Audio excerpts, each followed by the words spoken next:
маркази мазкур ахиран аз сӯи муовини вазири меҳнат ба ҳамин хотир вақте ки шумо ҳуҷҷатҳои барои гирифтани патент дар ҷумҳурии Тоҷикистон меспорен ва ҳамижаша нозукиша хуб қабул кунед. ширкати шифофармо барои шумо доруҳои безарар ва фоидаоварро тавсия медиҳад. Миноксидил барои зиёд кардани риш ва мӯи сар, эпимедиумная паста барои зиёд кардани қувваи мард, инчунин доруҳо барои сангу намаки гурдаро нест кардан ва доруҳо барои фарбеҳ ё хароб кардан ва инчунин доруҳо барои нест кардани простатит. ҳатман аз номи канали мо муроҷиат кунед, тахфиф карда мешавад. рақамҳо дар рӯи экран. ассалому алайкум ба ҳама тамошобинони барномаҳои канали Юрист TJ. умедвор ҳастам ки якояки шумо тансиҳат ва хонаобод мебошед. тамошобинони азиз, чандин вақтҳо оиди кушодашавии марказҳои муҳоҷират дар кишварҳои Осиёи марказӣ суҳбат мекардам ва хушбахтона аввалин шида дар ҷумҳурии Тоҷикистон маркази муҳоҷиратӣ ифтитоҳ карда шид. дар ҳамин мавзӯъ суҳбат мекунем. видеода лайк монед, ба дигарорам равон кунед. сабукӣ ба муҳоҷирон ҳуҷҷатҳоро дар душанбе супору патентро дар Москав дастрас намояд.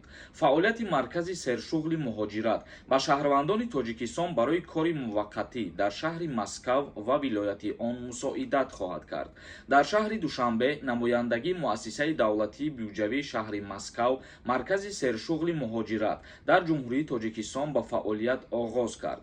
иттилоъ додааст дафтари матбуоти вазорати меҳнат, муҳоҷират ва шуғли аҳолии ҷумҳурии Тоҷикистон. маркази мазкур ахиран аз сӯи муовини вазири меҳнат, муҳоҷират ва шуғли аҳолии ҷумҳурии Тоҷикистон ва муовини сарвазири Федератсияи Россия кушода карда шуд. фаъолияти ин намояндагӣ ба шаҳрвандони ҷумҳурии Тоҷикистон барои кори муваққатӣ дар шаҳри Москав ва вилояти он мусоидат намуда ба онҳо имкон медиҳад ки дар қаламрави кишвар бастаи ҳуҷҷатҳои зарурӣ ба монанди ба қайдгирии муҳоҷиратӣ бо кортаъминшавӣ дар шаҳри Москав ва вилояти онро омода намоянд хабар додааст. яъне ки барои осон намудани кори шаҳрвандони ҷумҳурии Тоҷикистоне ки ба Федератсияи Россия барои кору фаъолият кардан мехоҳанд сафар кунанд, маркази муҳоҷиратӣ кушода карда шуд. яъне ки шаҳрвандони ҷумҳурии Тоҷикистон пеш аз сафар кардан ба шаҳри Москва ё ки Московский област метавонанд ки ҳуҷҷатҳои худшона ҷамъоварӣ кунанд.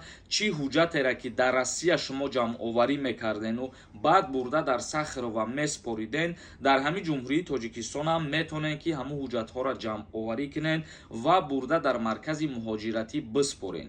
дар инҷа як савол ба миён меояд: оё чӣ хел берегистратсия патент мегиранд одамо? ин чиза хато нафаҳмед. ба ҳамин хотир вақте ки шумо ҳуҷҷатҳои худтона барои гирифтани патент дар ҷумҳурии Тоҷикистон меспорен барои гирифтани патент ва баъдан ба Федератсияи Россия сафар мекунед, регистратсиятона туғрӣ мекунед, баъд аз шаҳри Москва ё ки Московский област метавонед ки патентҳои худтона дастрас кунед. пеш аз сафар кардан ба Россия патентҳои шуморо наметиҳанд.